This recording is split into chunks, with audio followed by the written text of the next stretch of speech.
ओम नीलांचल निवासाय नित्याय परमात्मने बलभद्र सुभद्राभ्यां जगन्नाथाय ते नमः। जागहे अनंत तुमे जागी उठ धरा धामे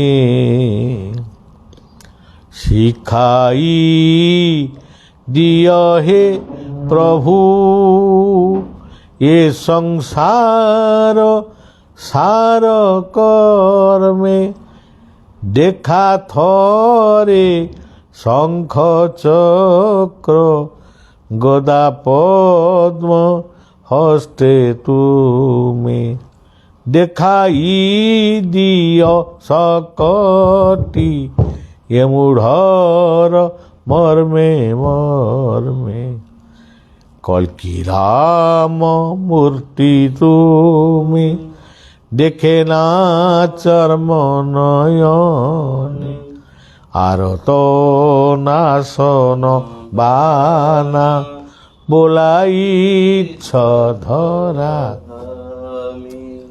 ये जीवन भूल पाई क्षमा दिय हे गोसाई तुम्भ श्री चरण ध्याई मिशी जाऊ तुम्भ नामे जाग हे अनंत तुमे जागी उठ धरा धामे शिखाई दियो हे प्रभु ये संसार सार कर्म। आजी पुरी श्रीक्षेत्र जाउछि मते सबु देइथिबा सम्मान एवं फूलमाल उतुरी मानपत्र जो जो अनुष्ठान सब देइचंती सेई प्रशंसा गुड़िक जगन्नाथंक पाद तले समर्पण करी आसीबी। टिके ठिया हेई पारुनी चलिला बेलू टिके कष्ट होउची तेणु दर्शन को जीवी नहीं श्रीमूर्ति दर्शन को जीवी नहीं किंतु नीलचक्र को बड़दाण्ड रे दर्शन करी सबु सम्मान तांकर सबु सम्मान भारतर सबु सम्मान ओडिशार ये कथा को तांको पाखरे निवेदन व आत्मनिवेदन करी टिके दी दिन मात्र रही गोटे दिन टिके समुद्र दर्शन करी कारण मु जेते बळे जाए समुद्र को दर्शन करे तांको ही अनेक कथा मागे। आमर जो मे मासरे जो वार्षिक उत्सव अनुष्ठित हुए बैशाख अक्षय तृतीया थारू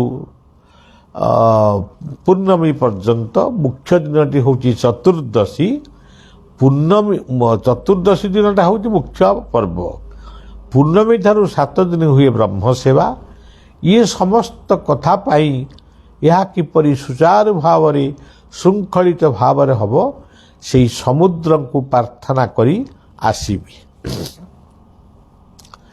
तापरे आश्रम को आसीबी जो माने बलिया को देखा करिया को चाहूचंती आश्रम को आसंतु बुली बुली गपी गपी क्लांत होइथिबा बलिया आश्रम रे पहुँचले आनंदर समस्त को भेट करी किंतु आपण माने जानिबा दरकार जे जेते बेले आमे जीवु ये समय रे जीवु 12टा भितरे आसीबे पदे अदे कथा होई अल्प कथा कहिबे बलिया भी अल्प कथा कहिबो तापरे फेरिबे तेणु यही सब कथा तेणु जिते कहले भी आपण माने से कथा को मन रखुना किए गोटाए बेले आइलानी किए 3टा बेले आइलानी ये सब कथा। अच्छा आउ गोटे खुशीर खबर आपण मैंने शुणी जानवे बलिया गीत लेखे किंतु बलिया तो कवि नुह गोटे लेखु लेखु एमनी गुड़ाए बहुत कविता लिखी ता भीतर गोटे कविता मु तो देशप्रेमी राष्ट्रप्रेमी लोक तेणु सी कविता गोटे लिखी अनेक स्थान रे बोला वंदे उत्कल जननी ममता मईगो जन्मभूमि जन्मभूमि वीरभूमि जन्म माटी वीरभूमि कालिया बलिया कला गौरवे पूर्ण तोर स्वर्ण ख्याति। ये गीतटी जो युवक जनक 40 वर्ष तले स्वर दे गाई बलिया लेखिथिला आज एते दिन पर पुणी तांकर मने पइला जे ये गीत को से एते पसंद कले से ताकू जिलापालଙ୍କ द्वारा आम ओडिशार जिलापालଙ୍କ द्वारा हाँ ओडिशार राज्यपालଙ୍କ द्वारा या उन्मोचित करा सरीची एवं अप्रैल 1 तारिख दिन नवीन बाबू आम मुख्यमंत्री ताकू उद्घाटन करिवे बलिया मध्य अध घंटाए घंटाए 4टा समय पहुँचो कि कौटी हम कौटी पहुँचो बलिया कहीपरनी केवल एटिकी कहूची यही संगीतटी वंदे उत्कल जननी परे राज्य सरकार राज्यपालଙ୍କ द्वारा यह अनुमोदित है ये गोटे बहुत बड़ कथा एवं यह 30टी देश रे बाजिव विश्व दरबार रे तेणु यह थारु गोटे बड़ी आनंद किसी ना ये गोटे आनंद बहुत आनंद तेणु सज्जन जीवन रे बेले बेले एभली निर्यातना दुख निंदा आसे सत्य जमी दुख गुड़ाक ता भाई बंधु कुटुंब को लेकिन आसी जुआड़ को गले भी सबू अंधार लगे से समयटी चलीगला परे आउ गोटे जीवन मुहूर्त आसे जो जीवन रे सबुआड़े चली थाए प्रशंसार स्रोत जदि से प्रशंसार स्रोत रे आमे भासी जाऊ अतीत को भूली जाऊ ताहले आम मनीष पणिया पुणी नष्ट हुए बा पुणी बहु लोकंक द्वारा उपेक्षित हुए तेणु बलिया तो गीता प्रेमी दुखरे सुखरे जे जीवन को मेंटेन करे दुख बेले सही जाए सुख बेले से सुख को उपभोग न करी ताकू प्रयत्न करे दायित्व संपन्न भाव में ताकू समय को विनियोग करे से जीवनटा अंतर टिके भल जदि आमे मने करंतु जदि आमे सजना पत्र शाग तरकारी खाई तो जीवन रे खुशी है पारिछे ताले आमको जहाँ मिले भी सेटा आउ बेसी आनंद दबनी कि बेसी दुख दबनी जदि आमे सजना पत्र शाग तरकारी खाइला बेले आम आखिर लुह बहे मु दुर्भाग्य हतभागा मते आलुदम मिलला नहीं कि आउ किछि मिलला नहीं मते सजना पत्र शाग खाइबा को मिलिला मोर को ग्रह पइला को राशि पइला यही सब कथारे मनीष हजि जाए तेणु बलिया तार जीवन को से गढ़ी विदुरଙ୍କ आदर्श रे सुदामाଙ୍କ आदर्श रे दासियांଙ୍କ आदर्श रे बंधु महांतीଙ୍କ आदर्श रे अति गरीब खाद्य अति गरीब पोशाक करू ये जीवनटी आरंभ बोले आध्यात्मिक जीवन 70 मसीहा ହେଉଛି ତାର ଜନ୍ମଦିନ। ତା ପୂର୍ବ କଥାଟା ଘରେ ଥିଲି କ'ଣ ଥିଲି ସେ ଅଲଗା କଥା। ତେଣୁ ସଜ୍ଜନ ଏଇ ଜୀବନଟି ଏତେ ଦିନ ଗଲାଣି, ଆଉ ଯେତେ ଦିନ ରହିବ ସେଇ ଭଗବାନଙ୍କର ସେଇ ନାଁ ଦୀନବନ୍ଧୁ, ସେଇ ଦୀନବନ୍ଧୁ ଶବ୍ଦକୁ ମନେ ରଖି ଆମେ ନିଜର ଦୈନ୍ୟତାକୁ ଆମେ ତାଙ୍କ ପାଦରେ ସମର୍ପଣ କରି ପୁଣି ଆଗେଇ ଯିବା। ବାବା ବାୟା ଆଜି କହିଛନ୍ତି ଗୋଟିଏ କଥା, କୌଣସି ଧର୍ମକୁ ନିନ୍ଦା କର ନାହିଁ, ସକଳ ଧର୍ମକୁ ସମ୍ମାନ ଦିଅ।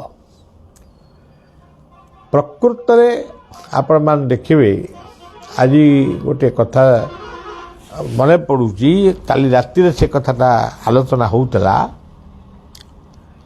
ଜଣେ ପିଲା ଗଲେ ଗୋଟେ ନିର୍ଦ୍ଦିଷ୍ଟ ପରିସରକୁ, ତାଙ୍କୁ କୁହାଗଲା ଗୀତ ପଢ଼ିବେ। ସେ କାଲି ତାଙ୍କ ଅନୁଭୂତି କହୁଥିଲେ। ସେ କେନ୍ଦ୍ରାପଡ଼ାର ଜଣେ ଯୁବକ, ସେ ବୈକୁଣ୍ଠନାଥ ବ୍ରହ୍ମଚାରୀଙ୍କର ଆଶ୍ରମକୁ ଯାଇଥିଲେ। ସେଠି ପ୍ରସାଦ ପାଇସାରିଲା ପରେ ତାଙ୍କ କର୍ମୀମାନେ କହିଲେ, ଆପଣ ଗୋଟିଏ ଗୀତ ଗାଆନ୍ତୁ। ଇଏ ଗାଇ ନାହାନ୍ତି, ଗାଇବା ପୂର୍ବରୁ ତାଙ୍କୁ ସାଙ୍ଗେ ସାଙ୍ଗେ ଆଦେଶ ଦିଆହେଲା ଯେ ଏଠି କେବଳ ବୈକୁଣ୍ଠନାଥଙ୍କ ବ୍ୟତୀତ ଅନ୍ୟ କାହାରି ଭଜନ ପରିବେଷଣ ହେଇପାରିବ ନାହିଁ। ଇଏ ସବୁ କହିଲେ, ଏ ତ ସେ କଲେଜ ଛାତ୍ର ଥିଲେ, ଇଏ ସବୁ କହିଲେ ନା ମୁଁ ଶିଖିନେଇ, ଆଉ ଯେତେବେଳେ ଶିଖିବି ବୋଲିବି, ଆଉ ଆଜି ଥାଉ, କିଛି ଅସୁବିଧା ନାହିଁ। ସେ ସବୁ ମନ ଭିତରେ ଟିକେ ମନ ଉଣା କରି କହିଲେ, ବାବା ଆପଣଙ୍କ ପାଖରେ ବୈକୁଣ୍ଠନାଥଙ୍କର ସଙ୍ଗୀତ ଚାଲିଛି, ଠାକୁର ଅଭିରାମଙ୍କର ଚାଲିଛି, ମଧୁସୂଦନଙ୍କର ଚାଲିଛି, ଆଉ ପଞ୍ଚସଖାଙ୍କର ଚାଲିଛି, ଠାକୁର ନିଗମାନନ୍ଦ ଅନୁକୂଳ ଇତ୍ୟାଦି ଇତ୍ୟାଦିଙ୍କର ଚାଲିଛି। ସେଠି ମୋତେ ଏମିତି କହିବା ଦ୍ୱାରା ତାପରେ ମୋର ଆଉ ସେଠିକି ଯିବା ପାଇଁ ଇଚ୍ଛା ହେଲା ନାହିଁ, ଏବେ ବି ହେଉନି। ଆଉ ଯାହା ଆଶ୍ରମରେ ଯେତେବେଳେ ଭଜନ ଗାଇବାକୁ ହେଉଛି, ସେତେବେଳେ ମୁଁ ଭଜନ ଗାଉଛି। ମୁଁ ସେ କଥା ଭାବିଲି, ବୈକୁଣ୍ଠନାଥ ବୈକୁଣ୍ଠନାଥ, କିନ୍ତୁ ତାଙ୍କର ଅନୁଗାମୀ ସେମାନେ ଯଦି ତାଙ୍କର ପ୍ରଚାର କରିବାକୁ ଚାହାନ୍ତି, ତାହେଲେ କିଛିଟା ସଂକୀର୍ଣ୍ଣତା ଦୂର କରିବାକୁ ହେବ। ବୈକୁଣ୍ଠ ସଙ୍ଗୀତ ଲେଖିଲେ, ସେ ସଙ୍ଗୀତର ଅର୍ଥକୁ ସେ କେଉଁଠୁ ଆଣିଲେ? ଶବ୍ଦକୁ ସେଇ ଶାସ୍ତ୍ରରୁ ଆଣିଲେ, ଅନ୍ୟାନ୍ୟ ମହାପୁରୁଷଙ୍କ ଲେଖାରୁ ଆଣିଲେ। ତେଣୁ ଆମେ ସମସ୍ତଙ୍କୁ ସମ୍ମାନ ଦେବା ଉଚିତ। ତେଣୁ ବୈକୁଣ୍ଠଙ୍କର ଭଜନକୁ ଆମେ ଯଦି ଆବରିକିରି ବସିବା, ବଳିଆ କହିବ କେବଳ ବୈକୁଣ୍ଠଙ୍କ ଭଜନ ଭଲ, ତାହେଲେ ସେ ବଳିଆ ପାଖରେ ସୀମିତ ହୋଇ ରହିଯିବ, ସମସ୍ତଙ୍କ ପାଖକୁ ପହଞ୍ଚି ପାରିବନି। ସେଇଭଳି ଠାକୁର ଅଭିରାମଙ୍କର ଗୋଷ୍ଠୀ ବଳିଆ ଦେଖିଛି, ସେଠି କେବଳ ଅଭିରାମଙ୍କର ଲିଖିତ ଭଜନ ବ୍ୟତୀତ ଅନ୍ୟ କୌଣସି ଭଜନ କେବେ ବଳିଆ ଶୁଣି ନାହିଁ। ତାହେଲେ ଏହାଦ୍ୱାରା ହେଉଛି କ'ଣ? ଠାକୁର ଅଭିରାମଙ୍କୁ ତମେ କେତେ ଜଣଙ୍କ ଭିତରେ ସୀମିତ କରିଦେଲ। ସେ ଓଡ଼ିଶା ବାହାରେ ମଧ୍ୟ ତାଙ୍କ ସଙ୍ଗୀତର ମିନିଂ ମଧ୍ୟ ପହଞ୍ଚି ପାରିଲା ନାହିଁ। ଆଜି ଆପଣ ଦେଖିବେ ପଞ୍ଚସଖାଙ୍କର ସଙ୍ଗୀତ, ଅଚ୍ୟୁତ ଇତ୍ୟାଦି ଇତ୍ୟାଦି, ଏଇ ଓଡ଼ିଶା, ଅଚ୍ୟୁତ କେବଳ ଓଡ଼ିଶା ଭିତରେ ଅଛନ୍ତି, ଅତି ବଡ଼ି ଜଗନ୍ନାଥ ଦାସ ଓଡ଼ିଶା ଭିତରେ ଅଛନ୍ତି, ସେ ବାହାରକୁ ଯାଇପାରିଲେନି, ଯାଇପାରୁନି। କାହିଁକି? ଆମର ଏଇ ସଂକୀର୍ଣ୍ଣ ସାମ୍ପ୍ରଦାୟିକ ଚିନ୍ତା ପାଇଁ। ପ୍ରାଚୀକୂଳର ମଧୁସୂଦନ ତାଙ୍କ ଗୀତ ସବୁଦିନେ ବଳିଆ ବୋଲୁଛି। ଦିନେ ବି କୌଣସି ମଧୁଙ୍କର ଆଶ୍ରିତ ମାନେ ସେ ବଳିଆକୁ ବହୁତ ଭଲ ପାଆନ୍ତି। ସିଏ ଦିନେ ବି କୁହନ୍ତି ନାହିଁ ଯେ ବାବା ମଧୁଙ୍କର ଗୀତ ବୋଲୁଛନ୍ତି କି ଏଇ ଅର୍ଥଟା ଟିକେ ଆପଣ ଭୁଲ କଲେ କି ଠିକ୍ କଲେ, ତାହେଲେ ବି ଗୋଟେ ଉତ୍ସାହ ବଢ଼ନ୍ତା। ବୈକୁଣ୍ଠଙ୍କର ଗୋଟିଏ ଶିଷ୍ୟ ପରାହାଟର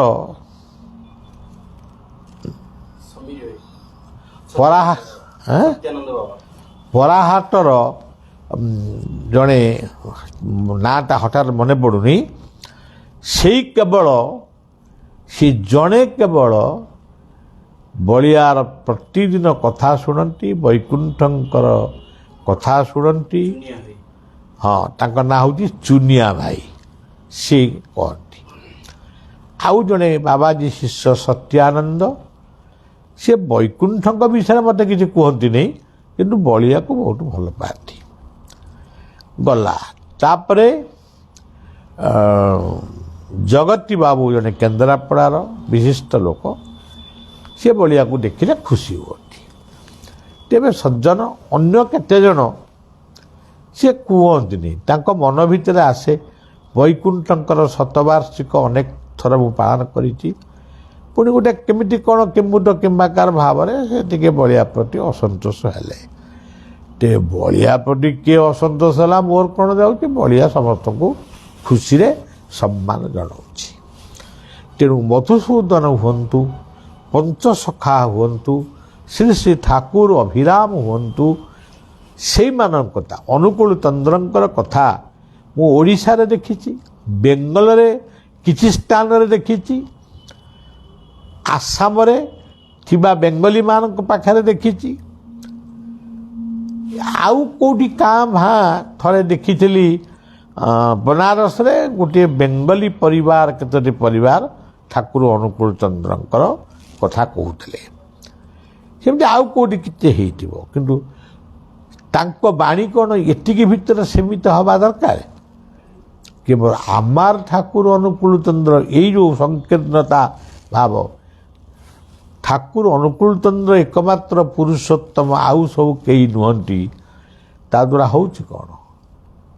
ଅସାମ୍ପ୍ରଦାୟିକ ଭାବନା ଯେଉଁ ଠାକୁର ନିଗମାନନ୍ଦ କହିଥିଲେ, ତାଙ୍କ ପରିବାର ଆଜି 4 ଖଣ୍ଡ 5 ଖଣ୍ଡରେ ବିଭକ୍ତ ହେଇଛି। କେଉଁଠି ଅଛି?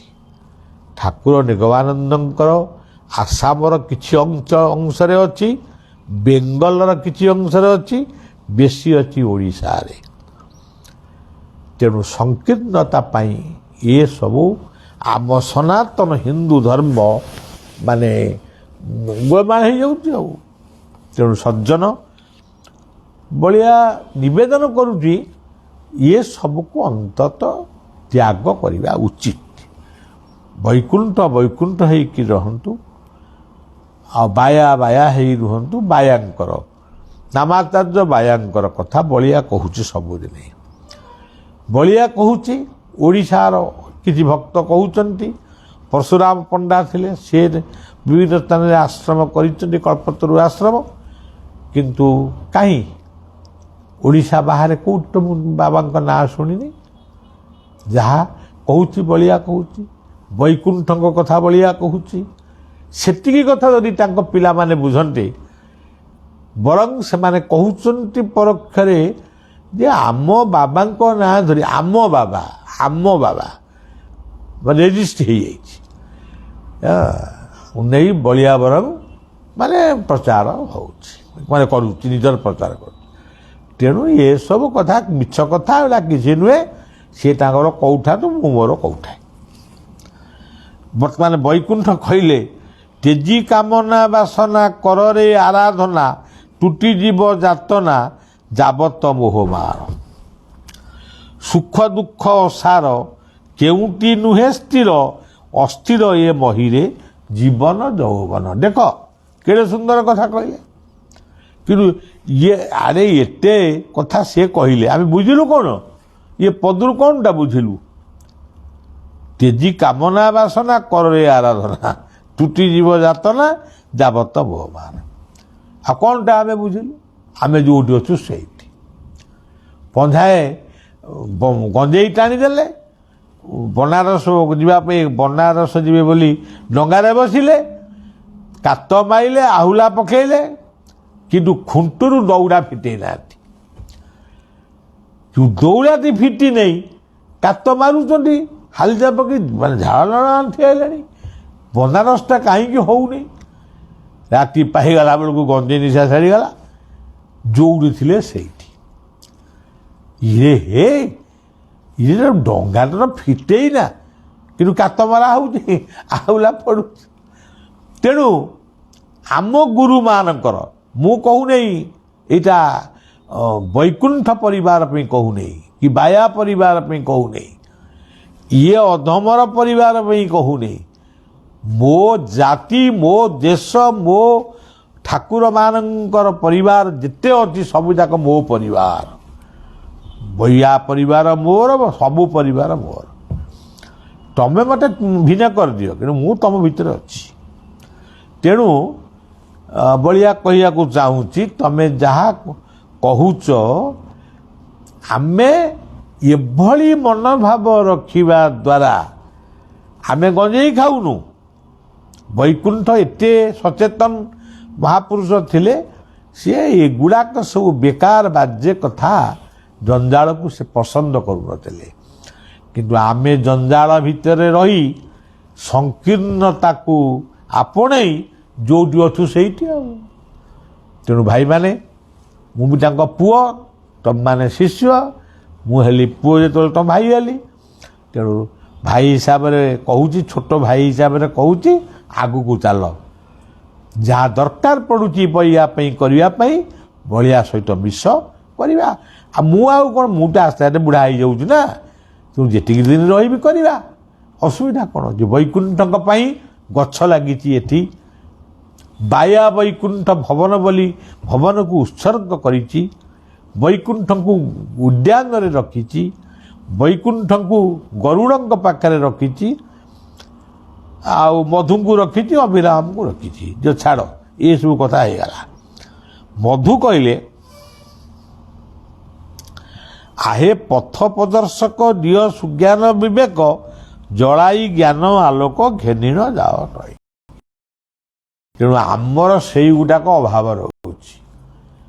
ଆମ ଭିତରେ ଜ୍ଞାନ ଆଲୋକ ଜଳି ପାରୁନି, ଅଜ୍ଞାନରେ ଅନ୍ଧାରରେ ଆମେ ଅଛୁ। ତେଣୁ କହିଲେ, ତମେ ପଢ଼ିଲେ ତମକୁ ଲାଗିବ ତମକୁ କହିଲେ। ତେଣୁ ଦରକାର ଜ୍ଞାନର ଆଲୋକ। ଆଚ୍ଛା, ଅଭିରାମ କ'ଣ କହିଲେ? ସିଏ କହିଲେ, ମାଧବାଚାର୍ଯ୍ୟ କହୁଛନ୍ତି ବଦ୍ରିକା ଆମ୍ଭଧାମ। ମାଧବାଚାର୍ଯ୍ୟ ସମ୍ପ୍ରଦାୟ ଅଛି, ସିଏ କହୁଛନ୍ତି ବଦ୍ରୀନାଥ ଧାମଟା ଆମର, ଶ୍ରେଷ୍ଠ କ୍ଷେତ୍ର ଗୋଟିଏ ଆମର, ସିଏ ହେଉଛି ସବୁଠାରୁ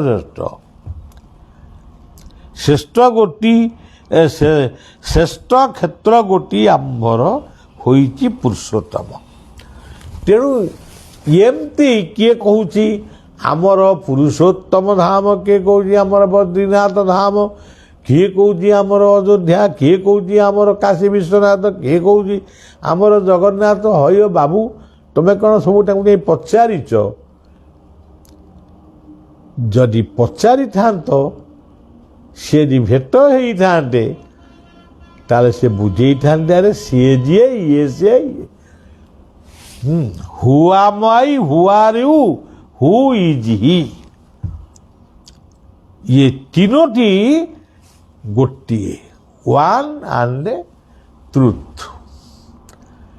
ଏତିକି ଯଦି ଆମେ ବୁଝି ନପାରିଲେ କ'ଣଟା ବୁଝିବା? ଦେଖନ୍ତୁ ସଜ୍ଜନ, ଆମର ଆଶ୍ରମରେ ସବୁ ମହାପୁରୁଷଙ୍କଟା ଆମେ ପୂଜୁଛୁ, ସମସ୍ତ ଗୀତ ତ ବୋଲୁଛୁ। ଆଜି ବଳିଆର କଥା, ବଳିଆ ଗୀତକୁ ପସନ୍ଦ କରେ ନାହିଁ। ମୋତେ ବୈକୁଣ୍ଠ ଭଜନକୁ ଭାରି ଭଲ ଲାଗେ। ଆଉ ତା ଭିତରୁ ଗୋଟା ଦୁଇଟା ଭଜନ ଅଛି ମୋତେ ବହୁତ ଆନନ୍ଦ ଦିଏ। मधुंकर गोटे भजन अच्छी मत बहुत आनंद दिए ठाकुर अभिराम भजन आनंद दिए हे आनंदमय भगवान समस्त को सदबुद्धि दियो ये खना झाड़ूदार पूज्य पूजक बलिया को मूर्ख बलिया को टिके से ज्ञानर आलोक टिके मशाल जाली दियो तार हृदय से बंची पर्यंत समन्वय भाव को नहीं समस्त को निजर करी बलिया से अभय पाद पद्म को जाऊ ठेली दियो नाही श्रीपाद पद्मरु यही शेष पुष्पांजलि जय हे सद्गुरु जय हे अनंत संतान रही मोर ठाकुर निगमानंद किंतु ओडिशा रे अनेक ठाकुर मानकु देखिछि तांका सहित मिशिछि तेणु आमे जदि कहबा ना एकमात्र ठाकुर निगमान ସେଇଟା ମୁଁ କହିପାରିବିନି आमे जदि कहबा एकमात्र ठाकुर अनुकूल चंद्र ସେଇଟା भलिया କହିପାରିବନି ठाकुर ही ठाकुर सज्जन एतिकी कही कथा को ये समाप्त करुची आपण मानकु शुभेच्छा दउची जय गुरु जय जगन्नाथ जय अनंत जय अनंत जय अनंत।